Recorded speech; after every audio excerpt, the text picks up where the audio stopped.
புலிகளுடன் தொடர்புடைய தமிழ்மொழி பிரச்சார பாடல்கள் குறித்து தேசிய மக்கள் சக்தி விளக்கம். தபால் வாக்குகள் தனியாக எண்ணப்பட மாட்டாது வெளியான அறிவிப்பு. வெள்ளிக்கடை சிறைச்சாலைக்குள் இருந்து கைத்துப்பாக்கி மீட்பு. கல்கிசை இளைஞரின் படுகொலை. போதைப்பொருள் வர்த்தகத்தில் தாயாருக்கு தொடர்பு. நாட்டு மக்களுக்கு போலீசார் விடுத்துள்ள முக்கிய அறிவிப்பு. வடக்கில் விசனத்தை ஏற்படுத்தியுள்ள பௌத்தமயமாக்கல் சுவரட்டிகள். ராணுவ விரிவாக்கத்தின் அடுத்த கட்டம். அமெரிக்காவின் தீவிர முயற்சி. இந்திய ராணுவ இணையதளங்கள் மீது பாகிஸ்தான் சைபர் தாக்குதல்.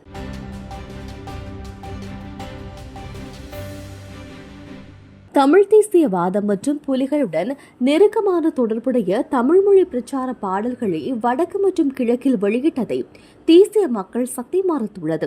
வடக்கு மற்றும் கிழக்கில் உள்ள சில இளைஞர்கள் உருவாக்கப்பட்ட சில காணொளிகள் தேசிய மக்கள் சக்தியின் யாழ் மாவட்ட நாடாளுமன்ற உறுப்பினர் இளங்குமரனின் பேஸ்புக்கை டேக் செய்யப்பட்டுள்ளதாக தேசிய மக்கள் சக்தியின் பொதுச் செயலாளர் நிகால் அபேசிங்க தெரிவித்துள்ளார். இந்த நிலையில் தேசிய மக்கள் சக்திக்கோ அல்லது நாடாளுமன்ற உறுப்பினர் இளங்குமரனுக்கோ அந்த காணொளியுடன் எந்த தொடர்பும் இல்லை என்று அவர் தெரிவித்துள்ளார். அத்தகைய காணொளிகள் டேக் செய்யப்படுவதில் தேசிய மக்கள் சக்திக்கு எந்த கட்டுப்பாடும் இல்லை. சில இளைஞர்கள் நாடாளுமன்ற உறுப்பினர் இளங்குமரனின் பேஸ்புக்கில் காணொளிகளை உருவாக்கி டேக் செய்துள்ளனர் என்று அவர் தெரிவித்துள்ளார். இன்று நடைபெறுகின்ற உள்ளூராட்சி மன்றங்களுக்கான தேர்தலின் போது தபால் வாக்களிப்பு தனியாக எண்ணப்பட மாட்டாது என அறிவிக்கப்பட்டுள்ளது. இலங்கையில் 339 உள்ளூராட்சி மன்றங்களுக்கான தேர்தல் இன்று நடைபெறுகின்றது. அதன் மூலம் 28 மாநகர சபைகள், 36 நகர சபைகள் மற்றும் 275 பிரதேச சபைகளுக்கான மக்கள் பிரதிநிதிகள் தேர்ந்தெடுக்கப்பட உள்ளனர். இந்த தேர்தலில் 49 அரசியல் கட்சிகள் மற்றும் 257 சுயேட்சை குழுக்களின் மூலம் 75,589 வேட்பாளர்கள் போட்டியிடுகின்றனர். இவர்கள் சுமார் 8,000 பேர் உள்ளூராட்சி மன்றங்களின் பிரதிநிதிகளாக தேர்ந்தெடுக்கப்பட உள்ளனர். உள்ளூராட்சி மன்றங்களுக்கான தேர்தலில் 1,72,96,330 பேர் வாக்களிக்க தகுதி பெற்றுள்ளதாக தேர்தல் ஆணைக்குழு அறிவித்துள்ளது. இன்று காலை 7 மணிக்கு தொடங்கி மாலை 5 மணி வரை வாக்கெடுப்பு இடம்பெறும். இந்த நிலையில் முன்னைய தேர்தல்கள் போன்று இன்றைய உள்ளூராட்சி மன்ற தேர்தலில் தபால் வாக்களிப்பு தனியாக எண்ணப்பட மாட்டாது என அறிவிக்கப்பட்டுள்ளது. அதற்கு பதிலாக வாக்குப்பட்டிகளுடன் சேர்ந்து அந்தந்த வாக்குச்சாவடிகளுக்கான தபால் வாக்களிப்புகள் வாக்குச்சாவடி பொறுப்பதிகாரிகளிடம் ஒப்படைக்கப்பட உள்ளது. இதன் காரணமாக ஒவ்வொரு உள்ளூராட்சி மன்றங்களுக்கான மொத்த வாக்களிப்பு எண்ணிக்கையே இம்முறை அறிவிக்கப்பட உள்ளது.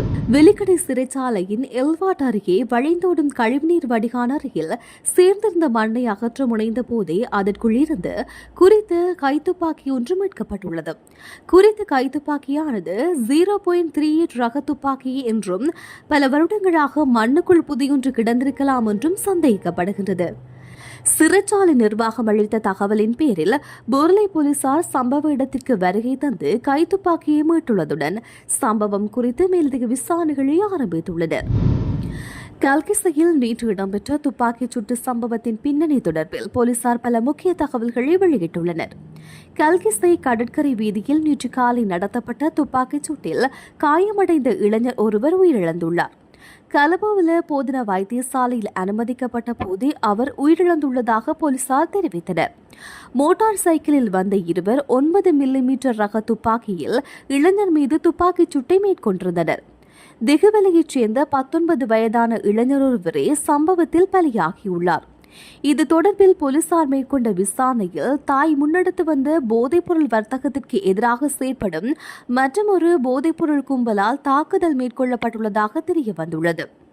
மோட்டார் சைக்கிளில் வந்த 2 மர்ம நபர்களால் அவர் மீது துப்பாக்கிச் சூடு மேற்கொள்ளப்பட்டுள்ளது. பரோவிட்ட பகுதியை மையமாக கொண்ட 2 பாதாள உலக கும்பல்களுக்கு இடையில் மோதலின் விளைவாக இந்த கொலை நடந்துள்ளது. இறந்த இளைஞர் ரிஸ்மிஸ் பட்டோவின் கோஸ் என்பவரின் மூத்த சகோதரியின் கணவரின் மைத்துனரின் மகன் என அடையாளம் காணப்பட்டுள்ளது.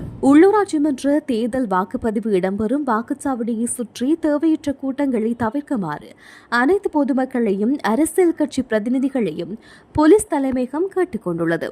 மேலும் வாக்குச்சாவடிகளுக்கு சென்று வாக்களித்து விட்டு அமைதியாக வெளியேறுமாறு போலீசார் மக்களை அறிவுறுத்தியுள்ளனர். வாக்குச்சாவடிகளுக்கு அருகில் நின்று பல்வேறு பிரச்சார நடவடிக்கைகளில் ஈடுபடுவது முற்றிலும் தடை செய்யப்பட்டுள்ளது என்று தேர்தல் ஆணைக்குழு தெரிவித்துள்ளது.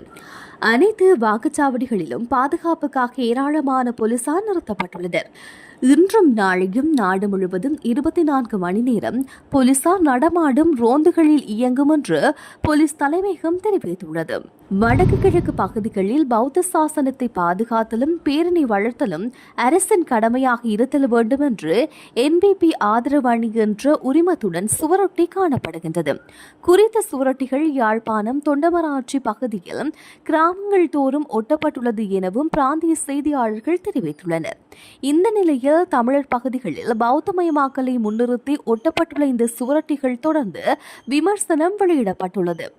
பௌத்த பிக்கு ஒருவரிடம் ஜனாதிபதி அன்ருகுமார திசாநாயக்க ஆசை பெறும் வகையிலான புகைப்படங்கள் இதில் காணப்படுகின்றது.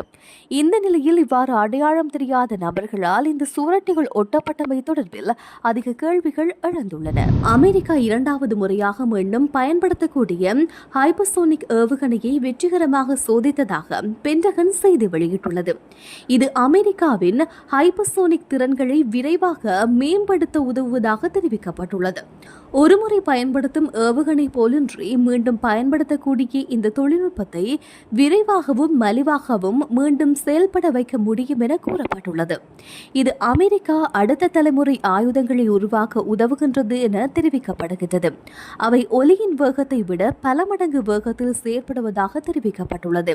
2 சோதனைகளிலும் ராணுவ விமானத்திலிருந்து ஏவப்பட்ட ஸ்டார்டோலஜின் டலன்ஸ் ஏ ஹைப்பர்சோனிக் ஏவுகணை பசிபிக் பெருங்கடலின் மீது பறந்து வான்ட்ரபெக் விண்வெளி படைத்தளத்தில் தரையிறங்குவதற்கு முன்னர் மேக் 5 விட அதிவேகத்தில் அடைந்தது என்று பாதுகாப்புத்துறை தெரிவித்துள்ளது. இதன்படி ஹைப்பர்சோனிக் ஆயுதங்கள் மேல் வளிமண்டலத்தின் ஒலியின் வேகத்தை விட 5 மடங்கு அதிகமாக அல்லது மணிக்கு சுமார் 6200 கிலோமீட்டர் வேகத்தில் பயணிக்கின்றது என பென்டகன் அதிகாரிகள் தெரிவித்துள்ளனர். இதற்கமைய ஹைப்பர்சோனிக் ஆயுதங்களை உருவாக்குவதன் மூலம் மட்டுமல்லாமல் அவற்றை கண்டறிந்து பிராந்தியத்தை பாதுகாக்க புதிய அமைப்புகளை உருவாக்குவதன் மூலமும் சர்வதேச ஒப்பந்தக்காரர்கள் இந்த மாற்றத்தை பயன்படுத்திக் கொள்ள நம்புகின்றார்கள் என பென்டகன் தரவு கூறியுள்ளது. இந்திய ராணுவம் தொடர்பான பல்வேறு இணையதளங்கள் மீது பாகிஸ்தான் சைபர் தாக்குதலை மேற்கொண்டுள்ளதாக அந்த நாட்டு ஊடகங்கள் செய்தி வெளியிட்டுள்ளன. பரிகார் பாதுகாப்பு கல்வி நிறுவனத்தின் இணையதளங்கள் மீதும் பாகிஸ்தான் சைபர் தாக்குதலை மேற்கொண்டுள்ளதாக தெரிவிக்கப்படுகின்றது. இந்த நிலையில் சைபர் தாக்குதலால் ஏற்பட்ட பாதிப்பு தொடர்பாக ஆய்வு நடைபெற்று வருவதாக அதிகாரிகள் தகவல் தெரிவிக்கின்றனர். காஷ்மீரில் கடந்த மாதம் 22ஆம் தேதி பாகல்காம் சுற்றுலா தள தாக்குதலில் 26 அப்பாவி சுற்றுலா பயணிகள் கொல்லப்பட்டனர். பாகல்காம் தாக்குதலுக்கு பின்னர் இந்தியா பாகிஸ்தான் இடையே போர் பதற்றம் ஏற்பட்டுள்ளது. இந்த நிலையிலேயே இந்த சைபர் தாக்குதல் முயற்சி மேற்கொள்ளப்பட்டுள்ளதாக கூறப்படுகின்றது.